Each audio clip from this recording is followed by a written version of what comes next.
Ladies and gentlemen, welcome to Disney Parks blog Galactic Meetup. We are excited to have you here for this fun and informative evening. Now, please welcome from the Disney Parks blog, Editorial Content Director and your host, Erin Glover.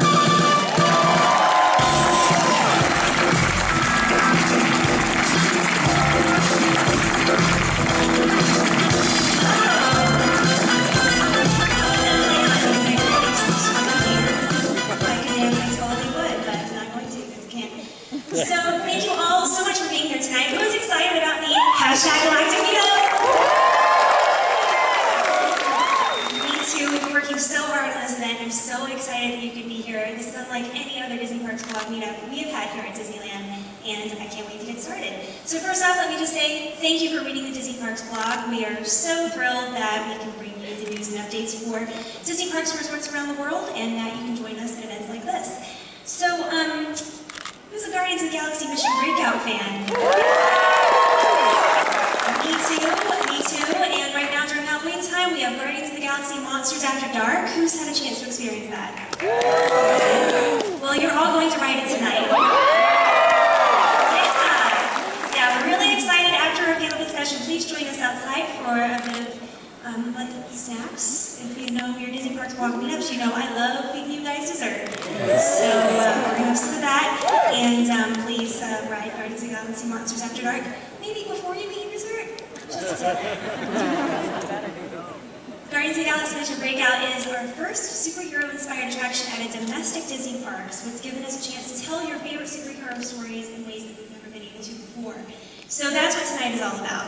Tonight is about how the real-life science of space exploration influences our storytelling and how we bring those stories to life here at Disney Parks. So, and I also want to acknowledge a group that we have in the audience. I think you might be in the mezzanine. Do we have students from the Anaheim Union School District? There you are, one left. Thank you guys for being here so much tonight. We're so excited to have you and hope you learn a lot. So you have like reports due tomorrow or something? Now you're all quiet. No homework. I mean, you might. Okay, so let's get started. Help me please welcome our panel, starting with former astronaut Captain Mike Foreman.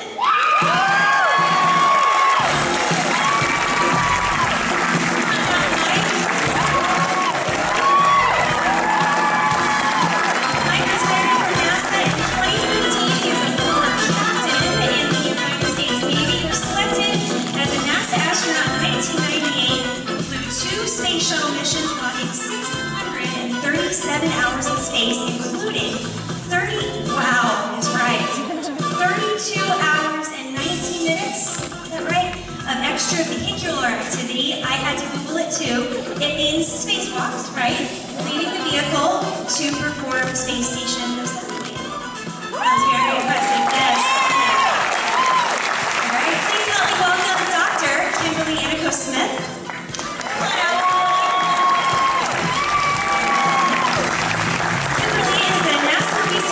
Astrophysicist.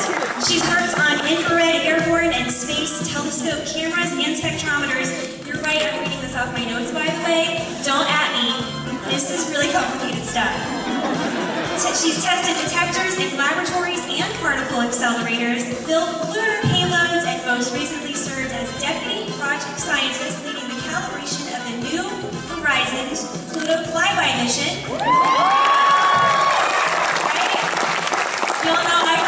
Too. It's very exciting.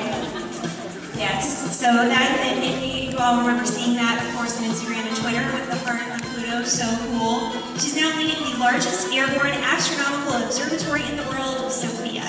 Welcome, Kimberly. Up next, we have Stephen Blacker. Come on now, Stephen. Stephen is a great dancer and Vice President of Development for TV and New Media at Marvel Entertainment. Yes, sorry. Steve, you can move yourself. Yes, well, the words are much smaller. He spent 10 years as a comic book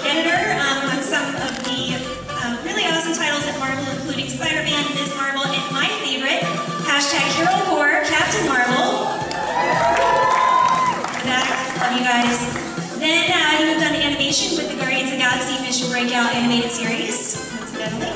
And now on TV, he's guiding creative on shows like Daredevil and Agents of S.H.I.E.L.D. Up next from Walt Disney Imagineering, we have Imagineer John Morrow. John is Regional Executive Producer at Walt Disney Imagineering, responsible for managing creative for attractions at Disney parks. He is the executive producer on Guardians of the Galaxy Mission Breakout, responsible for the creative scope and show content of the attraction. So if you love Mission Breakout, thank this guy. Thank you. And last but certainly not least, the person who has the most appropriate name for this event, Imagineer Amy Jupiter. Amy is the executive media producer at Walt Disney Imagineering, bringing more than 20 experience in feature films, visual effects, and special venue design to create the next generation of large-scale immersive experiences and attractions at Disney parks. She's a visual effects supervisor on various attractions, including Guardians of the Galaxy Mission Breakout. And Amy openly tells me this is not her thing, so y'all make her feel real comfortable. Okay, so to get things started, I'm going to ask a real simple question. I'm going to go down the line one at a time and tell me just a little bit about the work that you do with your respective organization. NASA, or did NASA, Marvel, Imagineering. So Mike, we'll start with you. Tell us about your time in space.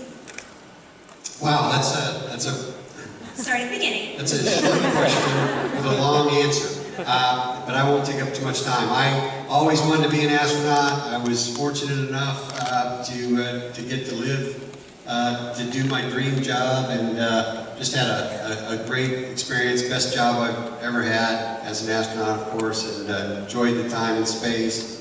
Being in space is just a phenomenal place. I wish I could take this whole room of people up to space, let you look back at the Earth, and then we could all come back here and start the show. Wouldn't that be cool? I wish we could do that, but that's hard to do, I guess. So anyway, I am just excited to be here. I have a chance to listen to these very interesting folks here on the panel and see what they have to say, and I'm just looking forward to it. Thanks, Erin. Kimberly. Just echo Mike. This is I'm very delighted to be here. The question about science and storytelling is quite an interesting perspective. I am a scientist, I'm a physicist, and I'm very proud to be a physicist, because as a physicist I solve problems. And I've been working for NASA for 17 years, which has been really cool, because NASA is the agency that works on problems in the future. We work on problems in the future today. And some of the coolest things I've been able to do at NASA has been taking my physics education to new levels and trying to solve problems in ways I had never thought before. And I wanted to share some of that story with you through the discussions this evening and afterwards too, because what's really neat about being a scientist is we're all scientists. Because if you're curious, if you ask questions, you are a scientist. And scientist is going to make the world a better place, and our future even brighter. And in this age of technology, with the technology that brings the Disney parks and these animations in the movies, they get you to think beyond the reality. But you can use that thinking to solve problems with science and engineering. So, anyway. Looking forward to getting into that in much more detail, Kimberly, so thank you. That was perfect. Stephen? As you mentioned before, I started in the Marvel Comics part of the company, working on a lot of our characters, and what brought me there was just being a kid who had zero friends, but a lot of comic books. So in the way, the work that these folks did, that sort of leaked into comics, which have always had a big science background, and it sent me more in a creative direction, and guiding these characters and still trying to work in real world science when we can, and getting to make up science wherever possible. A lot of times. A lot of these stories are made up. But the stories that have the science fiction stories or the fantasy stories that have just a dash of reality and they're thought-provoking, they're the ones that stick and that makes you think. And so, hands off to those type of stories. Speaking of stories, you can plug that.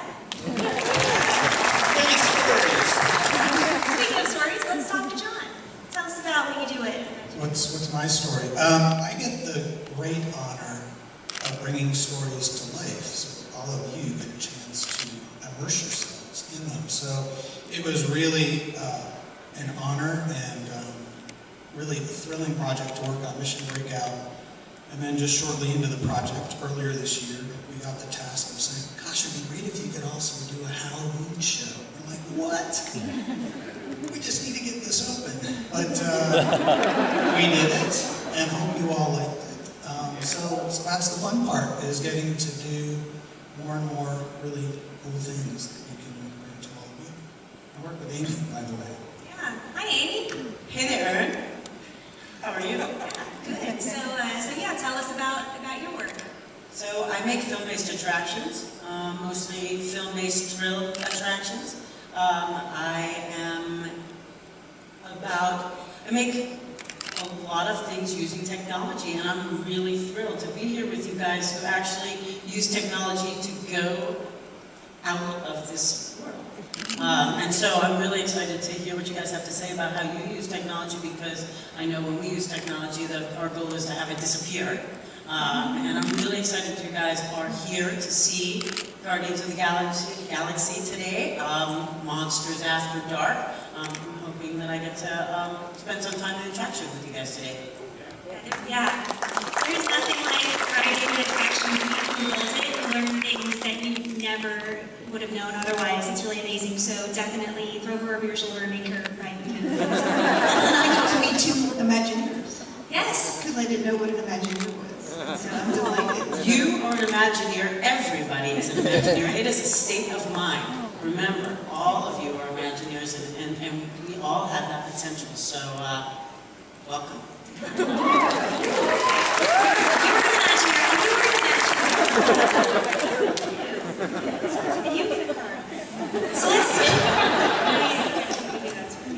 So let's talk about the intersection of science and storytelling then. And I just want to ask the panel a general question. How do science and space exploration inspire you as storytellers? And that kind of falls to this end of the panel, because if you guys have any thoughts there as well. But kind of either in the comics or TV or attraction area, kind of how have you been inspired? Stephen, you were kind of saying, being a kid and looking up at the stars, kind of that path. Yeah, that seemed it's a fantasy when you're a kid to think that you could ever, even today, even knowing that humans have been into space, they say. Comic books were a way, and our movies and our TV shows are a way we can visit them. And in truth is the entire Marvel Universe is built on a story, the first real story of the Marvel Universe, the Fantastic Four, #1, it's about the Fantastic Four stealing a spaceship to go into space. I think even before NASA existed. They steal an experimental ship, and then it gets crazy. They're hit with cosmic rays, and they catch on fire. I know, it's not real, I know. But the foundation of everything we do is built on that grain of hopefulness and wishfulness, wish fulfillment, all based around science. That's great, and that's something I don't know if even the big Marvel fans in the audience knew, that it really just started with the idea of leaving this planet and exploring. Amy, you and I were speaking before, and you said something that I loved, because a lot of your work is in math and patterns. You said putting time in boxes. Math is the poetry of the universe, you said. It is the poetry of the universe, and I was so glad to hear Kimberly also echo that. And so the interconnectedness of everything, all of us are actually touching each other, if you think about it.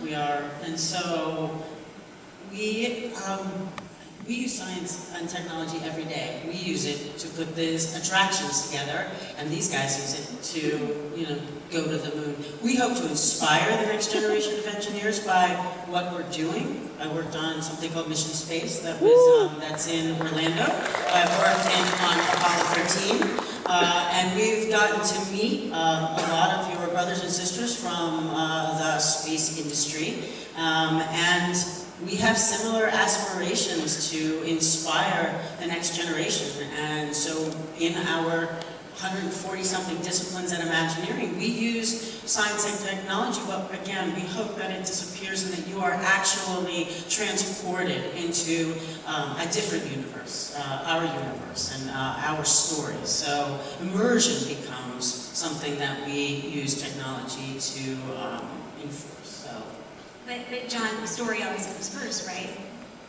Story always comes first. But I think we have a great history from when Walt started.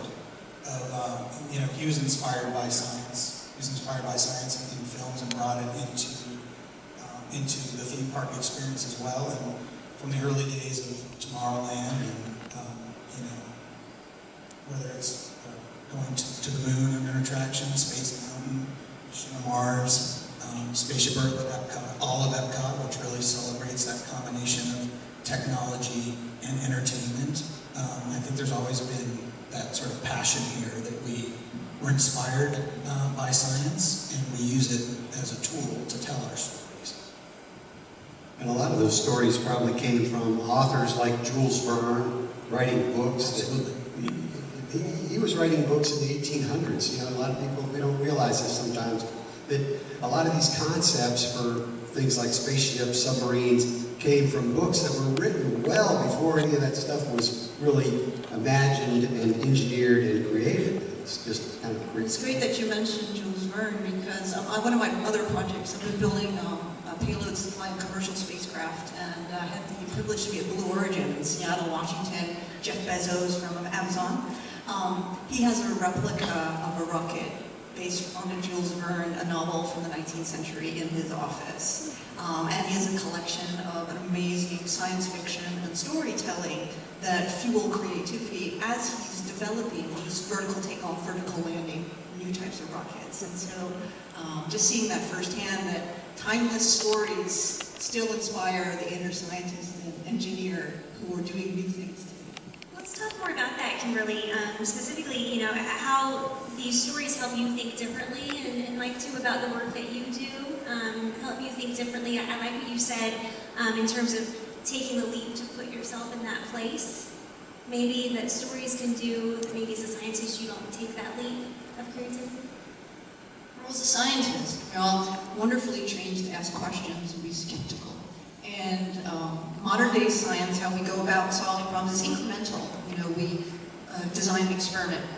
We get an answer. If the answer is not what we expect, we ask questions, and then we go and do that again. But sometimes you want to take that leap, and so you can try to imagine a scenario where, what if something could do that? And then you create a scenario, but it's still a scenario until you design it, test it, and then it turns into science. So we do a lot of that when we're creating new types of science missions and trying to come up with a new type of measurement or a new type of spacecraft. And it's just that sort of incremental steps, but we need some stories to kind of push ourselves, to imagine ourselves being there. What it would be like if we had our instrument roving, on the canals of Titan, one of Saturn's moons. We can imagine ourselves do that, and we ask that question, what if? And that lets us to design what kind of instrument we would build to send there. We ask what if all the time too. Very similar. What if there's a Marvel comic that ran for 109 issues? Is that a lot? That's true, that's a lot, yeah. That's a lot. Probably more than that. What, do they come out once a year or something? We had the same thing. What if we took the Tower of Terror and had all the Guardians of the Galaxy move in? What would happen? What if we kept them? What if? So, When did you first know you were a scientist? Like, was it a moment as a kid where you thought this is what I want to do? There wasn't actually a moment as a kid. I was a very curious child, to the annoyance of my parents and my teachers, really incessant questioning, to the point of when, just go over there and read a book. No, Great teacher. But I have a fondness in the heart for my 7th grade geology teacher, Mr. Lindsay, who would feed me more Big Mr. information. Lindsay. Okay.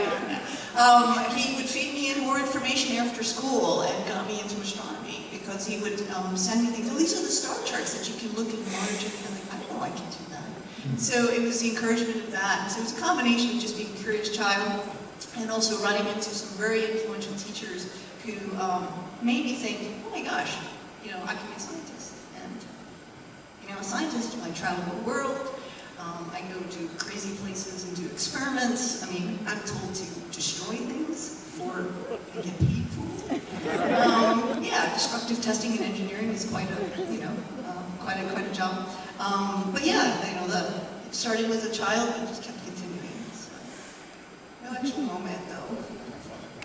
That's a great question. So let's get into another topic kind of related to the one we were on, but how stories and science inspire each other specifically. So, Stephen, you were telling me when you worked on my favorite superhero, Captain Marvel, the author of that series had a real-life inspiration. So the writer I had brought onto the book was a woman named Kelly Sue DeConnick. She had been raised in military bases. Her dad was Air Force intelligence, and so she knew this world very well. And she had some salty women in her life too, who could curse like sailors. So she was able to bring a lot of what she knew. And she knew pilots because of what her dad had done. So she was able to bring that experience into the book as we turned that character into more of a, my shorthand for it was always to turn her into a Chuck Yeager type of character, someone who would go face first into danger. So that's sort of what she brought to the book. That's right. So, Amy, some of your real-life inspiration, you told me you worked with the JPL team and some other teams at NASA, and specifically when it comes to the attraction's effects on the body. Right, so... Say it, you know you want to say it. Yeah, so we obviously put you guys under a lot of physical stress in some of our attractions, and there is always a balance between what we do to your body, which is, you know, we don't want to make it too excited or too, as you said, it's provocative, but also, you know, it helps us have you guys focus on what we want you to look at, because when you put the body under stress, you actually get a physiological response of tunnel vision.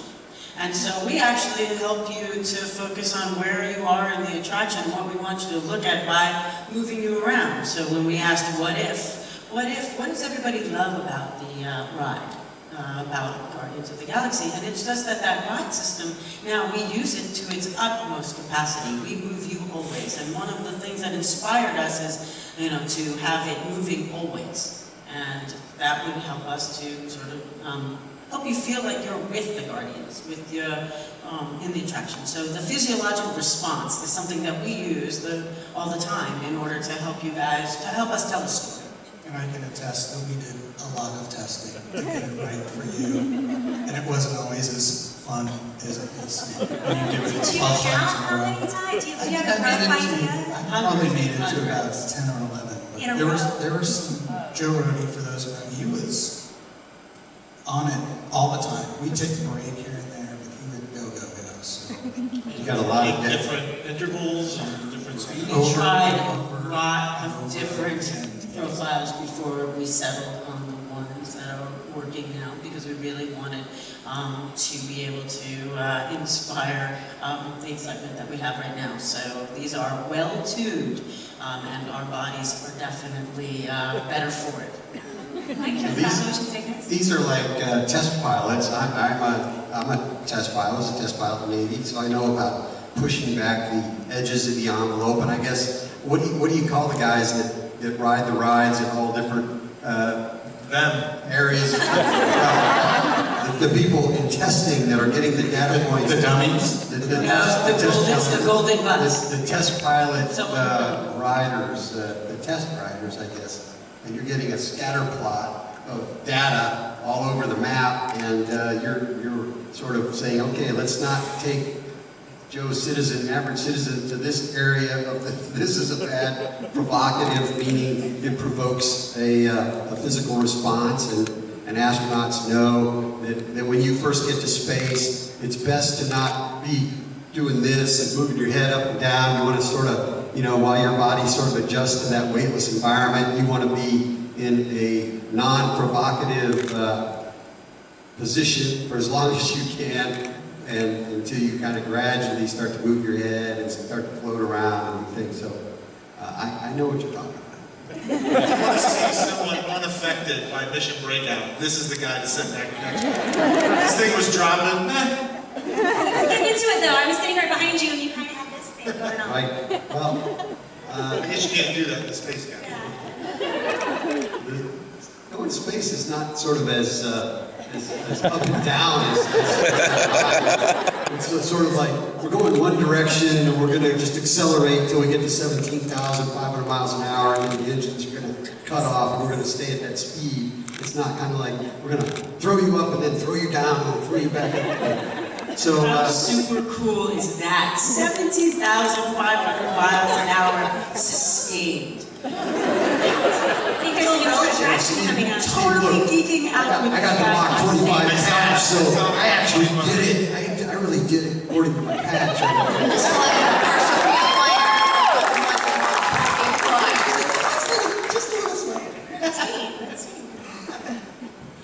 We were getting ready to ride Guardians of the Galaxy Monsters After Dark just before we came in here, and I turned to the group and I said, just, you know, it's a drop attraction, it's a thrill ride, and I'm looking right at Mike, and Steven's like, I'm pretty sure he's gonna be okay. He's working in space. But he threw up everywhere. We were so eloquently talking around throwing up, Steven, and he just threw it. Don't talk about throwing up. So,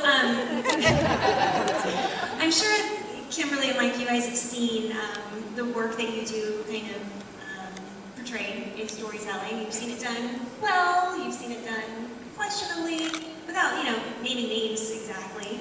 Any, you know, examples of things that you thought were, oh, that's just out there, not the right way? Please. I'll go first. And I can give you a good example and a bad example in the same movie. Can I say movie date? Can I say Gravity? Maybe. No. Tell me, and I won't say it. Call it throwing up instead. Okay, so there's this That one. movie There's with that guy and that girl. And yeah. First off, there's so many technical flaws in that movie. We all know George Clooney would never talk to a woman about his same age for that long.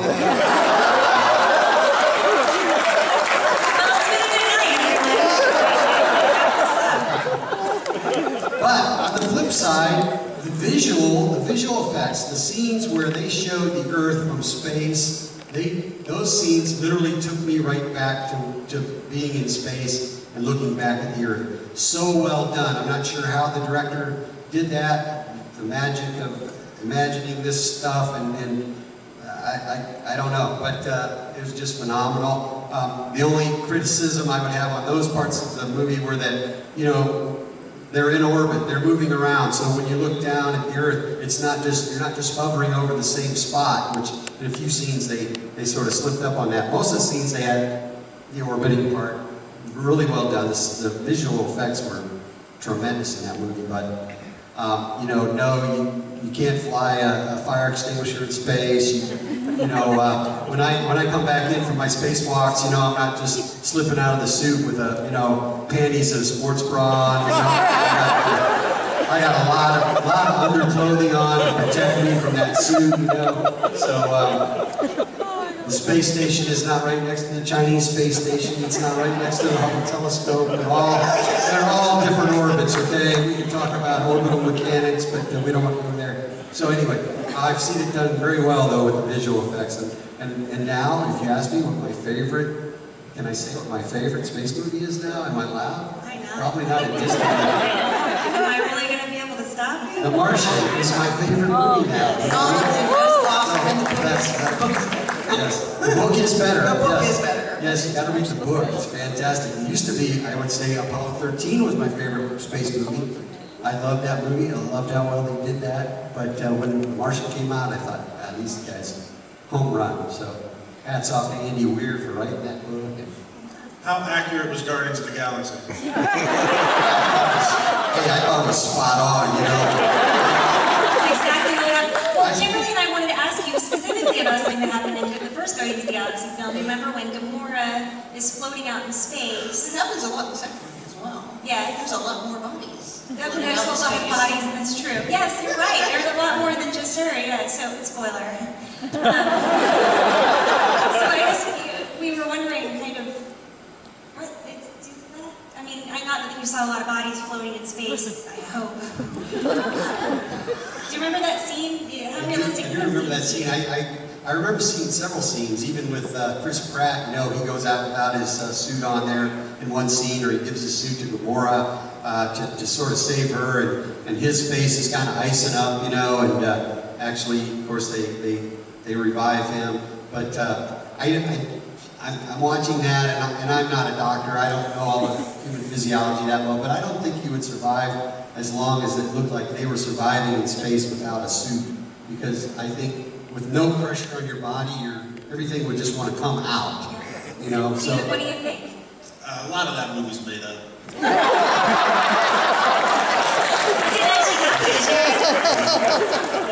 No, but See, actually, they did a lot of testing during the early years of the space program, in which astronaut candidates would go through what would happen in the absence of oxygen and how the body would react with animals.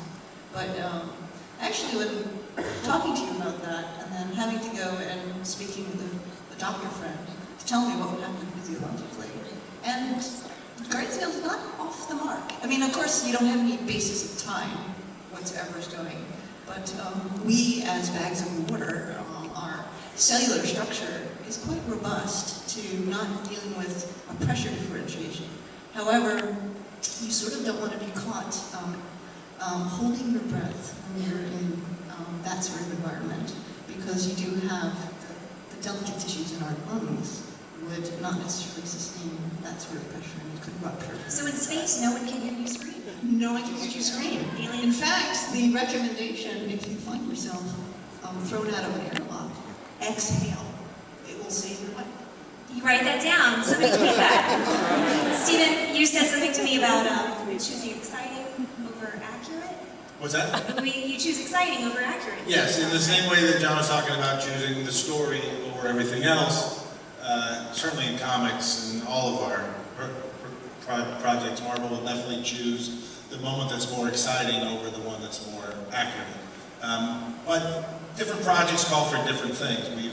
We've certainly done comics that people have really strived to get the science right. There are those moments when you can actually, you know, if your comic's reaching kids, you can actually teach them something.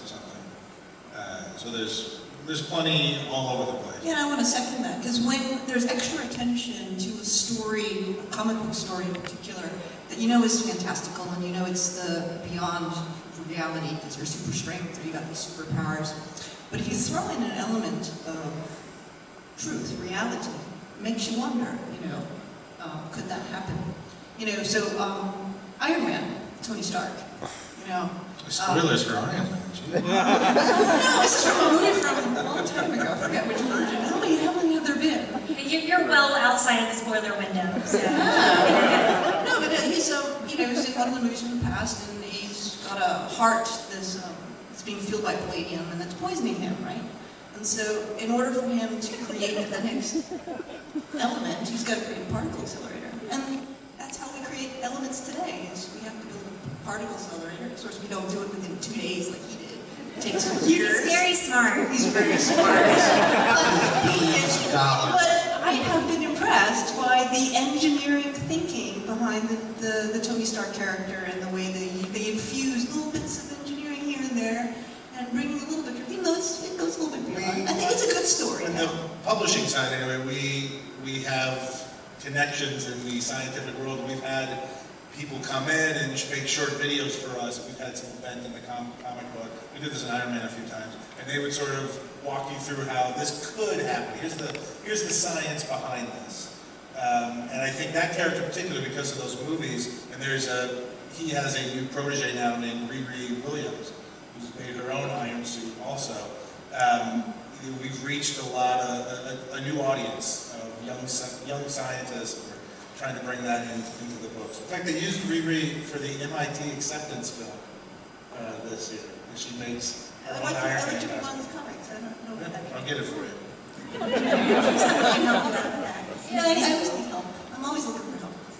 So you guys came up with much better questions than I did, so we're going to go to the audience question portion because we're running out of time. But you guys don't mind if we go a couple minutes over? Yeah. Keep on going. This one is from Jonathan. Jonathan is in the audience. Do you believe there's anything in space so surreal that it cannot be translated to a theme park ride or experience? Kimberly, I think we're talking about things like subsurface oceans and like truth can be stranger than fiction, right? Yeah, truth, stranger than fiction. We are living in amazing times with our robotic explorers of the solar system and our ability to look at the universe with new technology. And so much so that reality is just more fantastical than fantasy. You know, a year and a half ago, we made the first detection of a gravitational wave. And this was only possible because of amazing technology. Gravitational wave, our universe is this curvature, curved by gravity. And it's warped in the space-time. When two black holes or two neutron stars orbit each other, they distort the space-time around them, emitting these gravitational waves, which passes through everywhere in the universe and intercepts our Earth, and we detected that. 3 weeks ago, we had another event that was detected. Our universe is talking to us because it sings. How can you make that up? I was also very fortunate flying on the Sophia aircraft down in New Zealand just a couple of months ago. And we were 500 nautical miles from Antarctica. And I'm up at 45,000 feet, 12.5 kilometers. And the southern lights, the ribbons of the ionizing particles in our own atmosphere from the solar wind, I couldn't take my eyes off it, these ribbons of light. I mean, how can you create something like that? And, we have places in our solar system that have subsurface oceans that we just have to, what if we can get there? We need to build that technology, to build that submarine, to build that boat, to build that airship, to go visit these exotic places. And I was very privileged to be on the Pluto mission. And when we flew by in July of 2015, it was the first time we're in the digital age and we could share an image of a new world to this entire planet Earth, and amazed by what we saw. I mean, who would have thought an object 2/3 the size of Earth's moon would have active glaciers and canyons and just new phenomena that we've never seen anywhere else in the solar system. So even in just the last couple of years, our universe surprises us. In my view, more fantastical than any story I've ever read. And Jonathan, if you want to tell a story about all of those things, if you can imagine it, we can do it. So I think that's really I was just going to say, is that a challenge? Right. I was like, absolutely. Well, it's just, again, it's like what story you want to tell and what phenomenon we use to represent it. So I think if you can imagine it, and it's, you And can if do you it. build it, I'll ride it. So this is from Rain. Does the Guardians of the Galaxy attraction ever hit zero gravity? I was definitely at zero coming out of my seat at one of those points. My arms went up, and we definitely hit zero because I had to stop, and come back down into my seat. So I think I was at zero. So confirmed. It's more fun spending a couple of weeks at zero gravity than a couple of nanoseconds. But We only have 2.5 minutes, Mike. we got to get it all. It's throughput. We got to get the body. There is a line where you can stay on it for 2.5 weeks. Just stay on it. I don't know if I want that for 2.5 minutes. You are now our test pilot. Ask me what it was. It's you now. Long duration test rider. My record is 6 in a row, which I feel like is pretty respectable. But nobody asked me. We're all wanting to know. Derek wants to know if you're interested in becoming an astronaut, Mike, which college courses should you take? Well, that's a great question. And I'm not the perfect guy to ask that because I applied to NASA 8 times. So I'm more of the poster boy for being rejected by NASA than accepted. But what I always tell students is that the key to being hired by NASA is to find a field that you enjoy, because NASA is looking for people that have been successful in their technical field. Now, NASA is looking for engineers, scientists, medical doctors to become astronauts. You must have a technical background, a technical degree. But once hopefully you like engineering, science, math, if you want to be an astronaut, find the field, and this is the tough part, find the field that you will like to work in, because you're going to have to work in that field, hopefully become successful, and be able to write on your resume to NASA that, hey, I was an astrophysicist, and you know, I ran the Sophia project for NASA, and did very well at it, like Kimberly, and I want to be an astronaut. And those are the people that they talk to about becoming an astronaut. So I know that I've just told you something that is a big challenge, because you know, very few of us are the 8-year-old kid like I was that said, I want to be an astronaut when I grow up, and knew that's what I wanted to do, and I wanted to also be a pilot and test pilot, and I enjoyed flying airplanes, testing airplanes. So I was successful, as a moderately successful. I won't, you can ask my bosses back in the Navy days, but You're my favorite astronaut.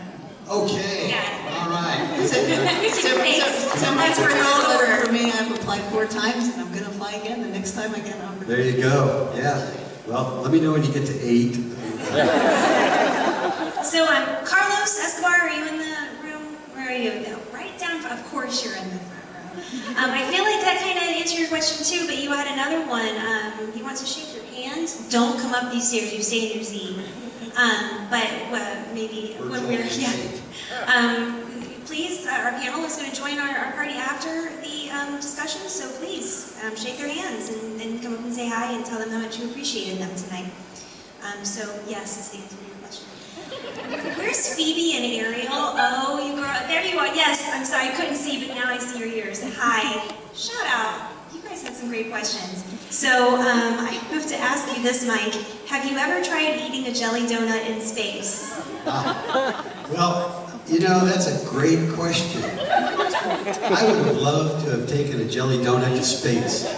Now, when I went to space, NASA gave us their menu items, and believe it or not, when I went to space, NASA probably had 500 items on their menu that you could choose from for each meal. And I'm not talking about 500 entrees, I'm talking about drinks, snacks, side dishes, vegetables, you know, all that stuff. 500 different things that you're picking and choosing for what you're going to eat each day you're in space. Jelly donut was nowhere on that list.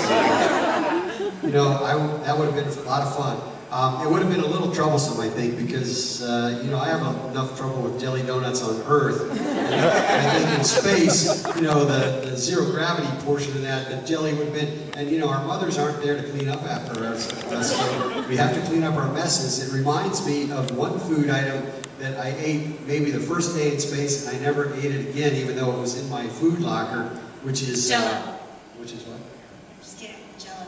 No, not Jello, granola, actually. And granola on the space shuttle was a rehydratable food, meaning it wasn't just dry granola. It actually had some milk powder in the package. You injected water, you let it absorb, and you kind of made this gooey sort of, almost like an oatmeal kind of mess with it. And I thought, this is going to be great. I opened the package, and granola little satellites are just launching themselves out of the package.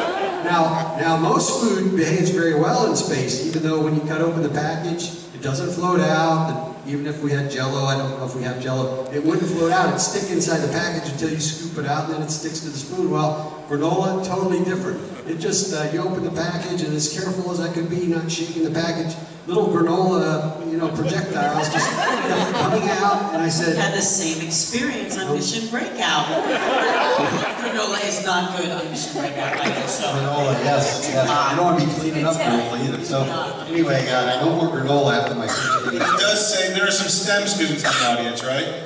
If you're wondering what to study, it's figuring out how to get granola.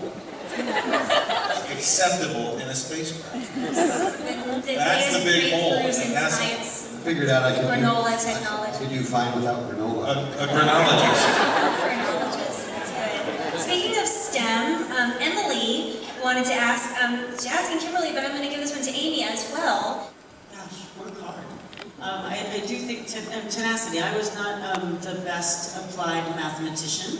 I have a lot more sort of imaginative understanding of the poetry of the universe than I do in the absolute applied mathematics, which is why I'm not a real scientist, which is why I am geeking out with these lovely folks. But I really do think that tenacity and really sort of working hard, sticking with it for me.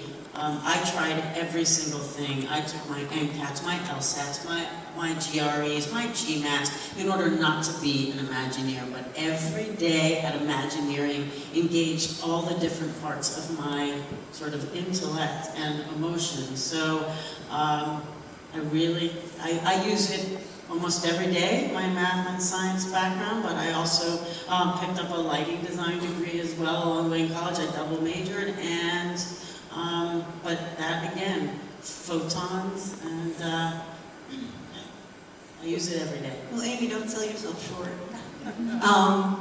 Because you're going after problems and solving problems, you're also trained as a scientist, even though you might have had a degree in science. So don't sell yourself short. Anyone who's curious about the universe can put critical thinking and thinking about solving the problems is looking at it with the eyes of a scientist, regardless of whether you have a degree or not. But in answer to this particular question for advice,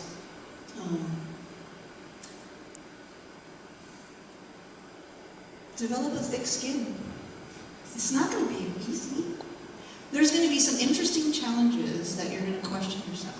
The point is, if you love what you do, and you can see yourself succeeding in that, and you just immerse yourself in it, you can overcome those barriers.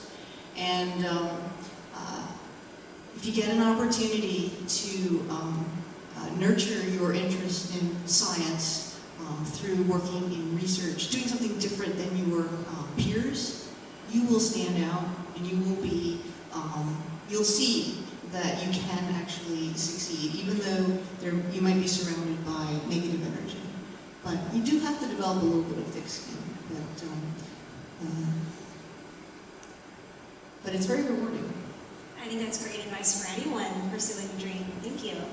Well, we are now at the conclusion of our panel, but I want to throw it back out to our panelists. Any closing thoughts or anything that we touched on today that you want to circle back to real quick, or are you just ready to have some dessert?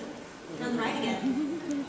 Granola. Granola. We don't have granola, sorry to say. Thank goodness. Has everyone seen Steven's socks? You know, I've been watching them all night. socks on the panel. He wins the award. Yeah, All right, thanks. That was the goal. Win the panel. Well, please help join me in